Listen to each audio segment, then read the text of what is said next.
Notes from the Upper West Side, a novel by Dan Wrench.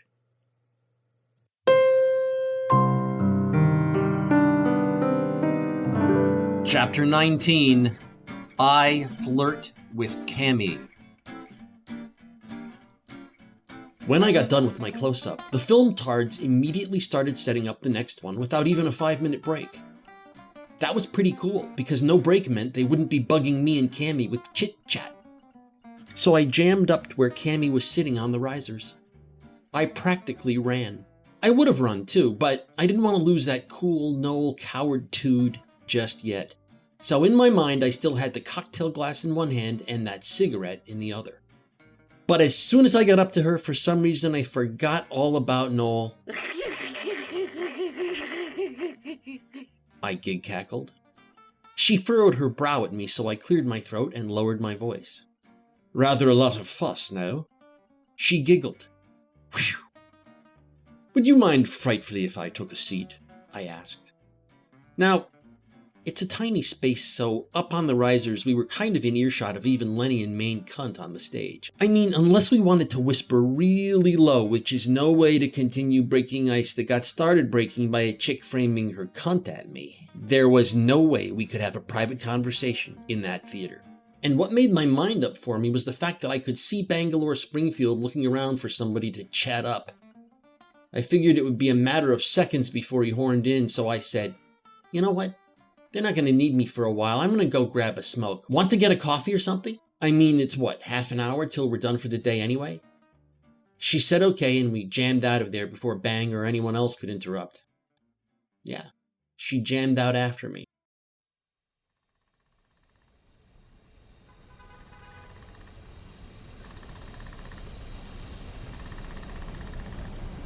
So there we are on the sidewalk, and I unpack a smoke and light it up while we're walking. You know, I said, forgetting all about Noel Coward again. I can remember when we used to call these fags. Right then I'm thinking, look, she followed me out. I've been getting pussy for decades with the same gig cackle. Maybe I shouldn't try to hide it. Besides, trying to remember to be all suave and low-voiced was starting to bruise my forehead.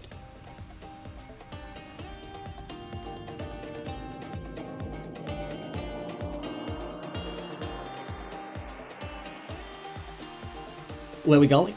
She asked. Fair enough. I just started down the sidewalk with kind of a swagger. Thought we'd grab a coffee, I said. Yeah, I heard, but where? Bucks? Yeah, I don't think so.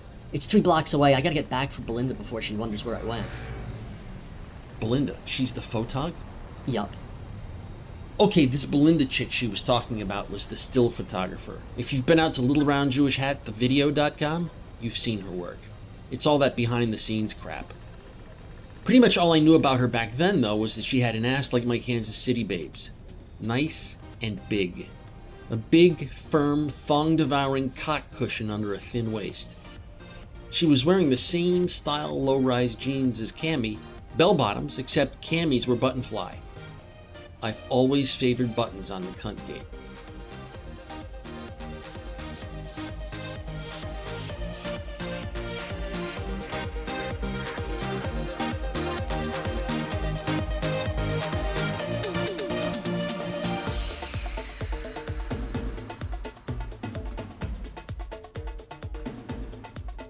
And Belinda had really curly red hair and was hanging aloof from the crowd and clickety-click-clicking away, and every now and then laughing with Parp. When I saw that, Belinda laughing with Parp, I was afraid it meant she might be wanting him to fuck her sometime soon. Of course, I felt the urge to intervene, for her sake. But I was distracted by the cock-gobbler lips of main cunt, and then of course the whole Cammy thing happened. She doesn't drive, Cammy said. I'm her ride. There goes the blowjob. Yeah, all right, I said. You want to just stand here and talk while I smoke? Is that okay? Sure, she said. She squinted and pushed her hair out of her eyes. I swung around so she wouldn't be looking into the sun that was pretty much down already anyway. Sometimes I'm thoughtful like that, and I bank on chicks noticing and remembering. Definitely like your jeans, I said. I started to gig cackle, but caught it in time to turn it into a hiss. A friendly hiss. She smiled kind of shy. I think it was the first and last time she ever blushed in front of me. Then she giggled, and I noticed she had kind of an odd laugh herself, sort of between a giggle and a chuckle. I didn't find it objectionable, but I knew that I could pretend that I did if it ever came to recriminations.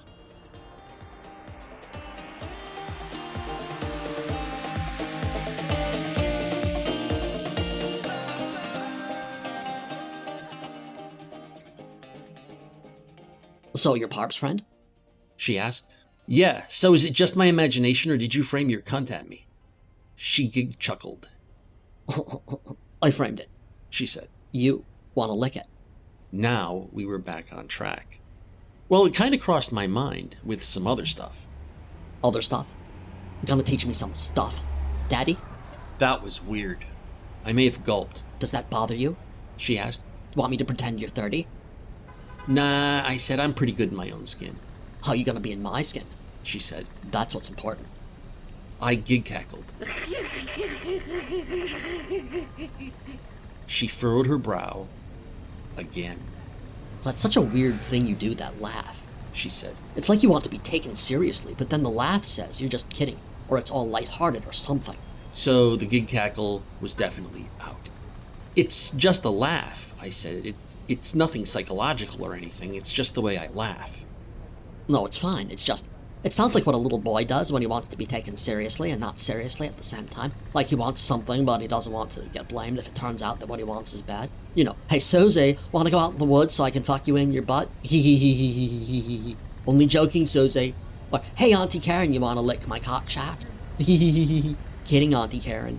I couldn't believe she was riffing on me like this. It's a laugh, for fuck's sake. I was quiet for a few seconds after she said that and just puffed my cigarette, so she said, Hey, I'm sorry. I do that a lot. I think it's 'cause I'm, well, kind of a writer, so I'm always, like, trying to figure out what it means when people do stuff. You know, the stuff they do. Oh look, a chick in Manhattan who's kind of a writer. What are the odds? That's okay, I said. Parp thinks he's kind of a writer, and he's always doing that kind of stuff with me. It's okay, really. I've never really met Parp, she said. So what's he like? Fuck my life, I had to mention Parp. He's wound a little tight. You want to set him off? Tell him you won't put any pill in your mouth unless it's FDA approved. He has a really thin waist. It's like a V. And with that tight shirt, it's like you can see the muscles in his abs.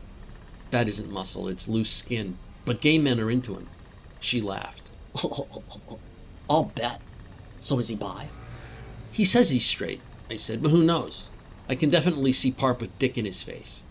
Big, black dick. I thought that would get a big laugh out of her, but she looked at her watch instead. Belinda's looking for me, she sang, then she laughed. I better be getting back to the theater. We gotta be in Nassau County at 7:30. Okay, I said. So when are we gonna, We have plenty of time. She sing-songed again. I know, I whined, kind of like a little boy. She gig-chuckled at that. Oh, your email is on the contact sheet, right? She said. And don't you want to tell me something first? Oh yeah, hey, I said, I'm really glad we met, You're... Jesus, I don't want to hear that. Oh. I mean, aren't you going to tell me you're married or something? Yeah, I'm married or something. That's okay. I guess you won't be telling my boyfriend that I'm yours, huh? I gig-cackled.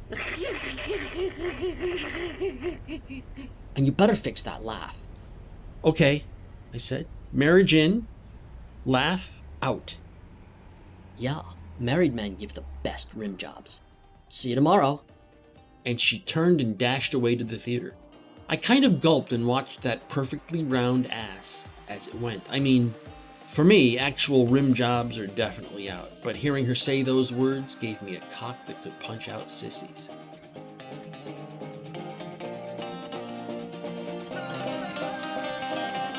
Notes from the Upper West Side is a work of fiction. The people depicted in this work do not exist.